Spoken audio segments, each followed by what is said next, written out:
நேற்று ஒரு கட்டத்தில் பாகிஸ்தான் அணிக்கு எதிராக கண்டிப்பாக இந்த மேட்ச்சில் நம்ம இந்திய அணி தோல்வி அடைஞ்சிருவாங்க, ஜெயிக்க முடியாது அப்படிங்கிற நிலைமை தான் இருந்துச்சு.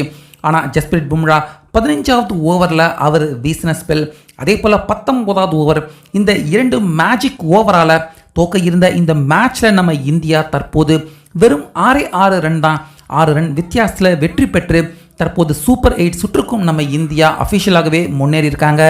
இப்படி இருக்க இந்த ஆட்டத்திற்கான ஆட்ட நாயகன் விருது நம்ம ஜஸ்பிரீத் பும்ரா அவருக்கு தான் தரப்பட்டிருந்தது. ஆனால் போஸ்ட் மேட்ச் பிரசன்டேஷனில் பேச வந்திருந்த பும்ரா ரொம்ப கோபமாகவும் ஆக்ரோஷமாகவும் தான் அவர் பேசியிருந்தார். அதில் இந்த மேட்ச்சில் கேப்டனான ரோஹித் சர்மா முக்கியமான ஒரு கட்டத்தில் என்னுடைய பேச்சை அவர் கேட்கல, அடுத்த ஆட்டத்தில் மட்டும் இந்த பிளேயர் விளையாண்டா கண்டிப்பாக நான் இந்திய அணியில் விளையாட மாட்டேன் அப்படிங்கிற ஒரு நேரடியான எச்சரிக்கையை பார்த்தீங்கன்னா ரோஹித் சர்மா அவருக்கு நம்ம ஜஸ்பிரீத் பும்ரா அவருக்கு கொடுத்துருக்காரு. அதில் பும்ரா ஃபர்ஸ்ட் அவர் சொல்லியிருக்கிறது என்ன அப்படின்னு பார்த்தீங்கன்னா, நேற்று பாகிஸ்தான் அணிக்கு 120 ரன் டார்கெட்டை நம்ம இந்தியா நிர்ணயிச்சதுக்கு அப்புறமா முதலாவது ஓவர் நம்ம இந்திய அணி பக்கம் இருந்து ஹர்ஷ்தீப் சிங் அவர் தான் போட்டிருப்பாரு. 2வது ஓவர் கூட பும்ரா அவர் போடலை, சிராஜ் அவர் தான் 2வது ஓவரை கூட வீசியிருப்பார். அதுக்கப்புறமா 3வது ஓவரில் தான் நம்ம ஜஸ்பிரீத் பும்ரா அவர் பந்து வீசவே வந்திருப்பார்.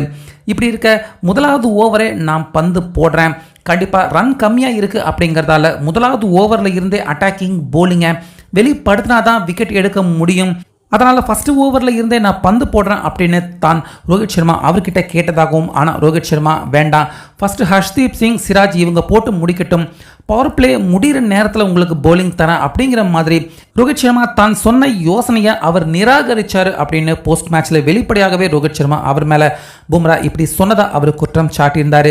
அது மட்டும் இல்லாமல் 3வது ஓவர் நம்ம பும்ரா போட வந்ததுக்கு அப்புறமா அந்த ஓவர்லேயே ரிஸ்வான் அவருடைய விக்கெட்டை வீழ்த்துறதுக்கான வாய்ப்பு நம்ம பும்ரா அவருக்கு கிடைச்சிருந்தது. ஆனால் கரெக்டாக ஃபைன் லெக்கில் நின்றுக்கிட்டு இருந்த சிவம் துபே பார்த்தீங்கன்னா அற்புதமான ஒரு ஈஸியான லட்டு கேட்ச், ரிஸ்வான் அவருடைய கேட்சை தவற விட்டுருப்பாரு. அதுக்கப்புறமா 15வது ஓவரில் தான் மீண்டும் பும்ரா அவரே வந்து பார்த்தீங்கன்னா ரிஸ்வான் அவரை கிளீன் போல்டு ஆக்கி அவுட் ஆக்கியிருப்பாரு. ஸோ இந்த மாதிரியான ப்ரெஷரான கடினமான நேரத்தில் ஹாஃப் சான்ஸ் கேட்சை கூட நம்ம இந்தியாவின் பெயர்கள் பிடிக்கணும், ஆனால் கைக்கு வர கேட்சை சிவம் துபே அவர் தவற விடுறாருன்னா அவர் இன்னும் பதட்டத்தில் தான் இருக்காரு. அதனால் அடுத்த ஆட்டத்தில் இருந்து அவரை நீக்கினா தான் இந்திய அணியின் ஸ்குவாடே ஃபஸ்ட்டு வலுவு பெறும். ஏன்னா பேட்டிங் லைன்லேயும் சிவம் துபே அவர் ரொம்ப வீக்காக இருக்காரு. இப்படி கைக்கு வர கேட்சையும் அவர் தவற விட்டார்னா நான் எவ்வளவுதான் சிறப்பாக பந்து வீசி விக்கெட் எடுக்க முயற்சி பண்ணாலும் அது பலன் அளிக்காம ஒரு மோசமான எஃபெக்ட் தான் இந்திய அணிக்கு கிடைக்கும். அதனால சிவம் துபே அடுத்த சில ஆட்டங்கள் அவர் விளையாடக்கூடாது, அவர் விளையாண்டார்னா கண்டிப்பாக நான் விளையாடுறதுல அர்த்தமே இல்லை, என்னுடைய பங்களிப்புக்கு எந்த ஒரு பயன் கிடைக்காமலே போயிடுது களத்தில் அப்படிங்கிற மாதிரி பும்ரா வருத்தப்பட்டு, அதே போல் ரோஹித் சர்மா அடுத்த ஆட்டத்தில் சிவம் துபே அவரை எடுக்கக்கூடாது. மேலும் ரோஹித் சர்மா இந்த மேட்ச்சில் தன்னுடைய முக்கியமான யோசனையை அவர் கேட்டிருந்தா இந்திய அணியின் வெற்றி இவ்வளவு கடினமான ஒன்றா இருந்திருக்காது, சுலபமான ஒன்றாக தான் நிச்சயமாக இருந்திருக்கும் அப்படின்னு ஆட்ட நாயகன் விருதை கையில் வாங்கிட்டு போஸ்ட் மேட்ச்சில் ஜஸ்பிரீத் பும்ரா இந்த விஷயங்களை அவர் குறிப்பிட்டிருந்தார்.